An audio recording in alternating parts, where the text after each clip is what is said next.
President വരുന്നു മാറുന്നു എന്നൊക്കെ? അല്ല, പ്രസിഡന്റിന്റെ തെരഞ്ഞെടുപ്പിനെ സംബന്ധിച്ചുള്ള എല്ലാ കാര്യങ്ങളും ഔദ്യോഗികമായി പറയേണ്ടത് സംസ്ഥാന ഭരണാധികാരിയാണ്. ഒഫീഷ്യലി എനിക്ക് ഇത്തരം കാര്യങ്ങൾ പറയാനുള്ള ഞാൻ പറയേണ്ട ആളല്ല. റിട്ടേണിംഗ് ഓഫീസർ ശ്രീ നാരായണൻ നമ്പൂതിരി ഇന്നലെ നോട്ടിഫിക്കേഷൻ ഇറക്കിയിട്ടുണ്ട്. ഇന്ന് 2 മണിക്കും 3 മണിക്കും ഇടയിൽ നാമനിർദ്ദേശ പത്രികകൾ സ്വീകരിക്കും. 4 മണിക്ക് സ്ക്രൂട്ടിനിയാണ്.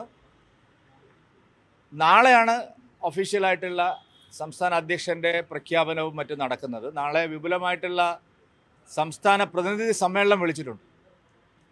ഭാരതീയ ജനതാ പാർട്ടി മാത്രമാണ് ഇത്തരത്തിൽ സമയാസമയങ്ങളിൽ കൃത്യമായ ഇടവേളകളിൽ പാർട്ടിയുടെ ബൂത്ത് തലം മുതൽ അഖിലേന്ത്യാ തലം വരെയുള്ള പുനഃസംഘടന പൂർത്തിയാക്കുന്നത്. ഈ പ്രാവശ്യം കേരളത്തിൻ്റെ ഒരു പ്രത്യേകത, ഏറ്റവും ആദ്യം, കാരണം ഇവിടെ ഉപതെരഞ്ഞെടുപ്പുകൾ അടക്കം ഉണ്ടായിട്ടും ഏറ്റവും ആദ്യം ബൂത്ത് തലം മുതൽ സംസ്ഥാന തലം ജില്ലാതലം വരെയുള്ള എല്ലാ സംഘടനാ തെരഞ്ഞെടുപ്പുകളും കൃത്യമായിട്ട് പൂർത്തിയാക്കാൻ കഴിഞ്ഞു. മാത്രമല്ല 14 ജില്ലകളുടെ എണ്ണം 30 വർദ്ധിപ്പിച്ചിട്ടും വളരെ സുഗമമായി ജനാധിപത്യപരമായി എല്ലാവരോടും ആശയവിനിമയം നടത്തി ജില്ലാതലം വരെയുള്ള സംഘടനാ തെരഞ്ഞെടുപ്പ് പൂർത്തിയാക്കി. ഇനി ഒരെണ്ണം മാത്രമാണ് അവശേഷിക്കുന്നത്, സംസ്ഥാന അധ്യക്ഷൻ്റെ തെരഞ്ഞെടുപ്പ്. അത് നാളെ ഉച്ചയോടുകൂടി അതിനും പരിസമാപ്തിയാവും. അതുകൊണ്ട് കേരളത്തിൽ ഇത്രയും സിസ്റ്റമാറ്റിക്കായിട്ട് ഇത്രയും പ്രവർത്തകരെ, ലക്ഷക്കണക്കിന് പ്രവർത്തകരെ ഇൻവോൾവ് ചെയ്യിപ്പിച്ചുകൊണ്ട് ഒരു പ്രോസസ്സ് നടത്തിയത് ഞങ്ങൾ മാത്രമാണ്. കോൺഗ്രസിലെല്ലാം നോമിനേഷൻസാണ്, CPM-ലാണെങ്കിൽ എല്ലാം ഒരു പാനൽ അവതരണമാണ്. ഞങ്ങളെ സംബന്ധിച്ചിടത്തോളം വിശദമായിട്ടുള്ള ചർച്ചകൾ നടത്തി നാമനിർദ്ദേശ പത്രികകൾ സ്വീകരിച്ച് ബൂത്ത് തലം മുതൽ അഖിലേന്ത്യാ തലം വരെ സംഘടനാ തെരഞ്ഞെടുപ്പ് പൂർത്തിയാക്കുന്ന ഒരു പാർട്ടിയാണ്. ഒരു കാര്യം പറഞ്ഞാൽ മതി, നോമിനേഷൻ കൊടുക്കുന്നുണ്ടോ? അല്ല, എത്ര പേർക്ക് വേണമെങ്കിലും നോമിനേഷൻ കൊടുക്കാം.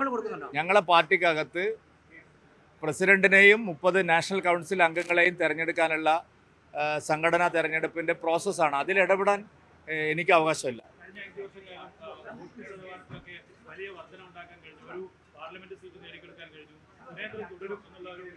അല്ല, അതൊക്കെ നാളെ എൻ്റെ ചടങ്ങിൽ ഞാൻ വിശദമായിട്ട് പറയും ആ കാര്യങ്ങൾ. ഇന്നേ അത് പറയേണ്ട ആവശ്യമില്ല.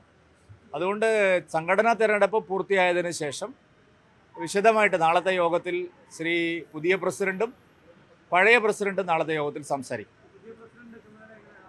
അല്ല, ഞങ്ങളെ സംബന്ധിച്ച് ഞാൻ പറഞ്ഞല്ലോ, കൃത്യമായ ഇടവേളകളിൽ ഞാൻ തന്നെ പുതിയ പ്രസിഡന്റായത് സംഘടനാ തെരഞ്ഞെടുപ്പിലൂടെ ഈ 5 വർഷത്തെ മാറുന്നതിലൂടെയാണല്ലോ. അപ്പോൾ ഞങ്ങളുടെ പാർട്ടിക്കകത്ത് അങ്ങനെയുള്ള മാറ്റങ്ങളുണ്ട്. അതിനെ ഞങ്ങൾ എപ്പോഴും സ്വാഗതം ചെയ്തിട്ടേ ഉള്ളൂ. അല്ല, ഞാൻ പറഞ്ഞല്ലോ, ആ പ്രോസസ്സിനെ പറ്റി എനിക്ക് പറയാനുള്ള അവകാശമില്ല. അതുകൊണ്ട് ഞാൻ നാളെ പറയാം, പൂർത്തിയാക്കിയതിനു ശേഷം നമുക്ക് വിശദമാക്കാം.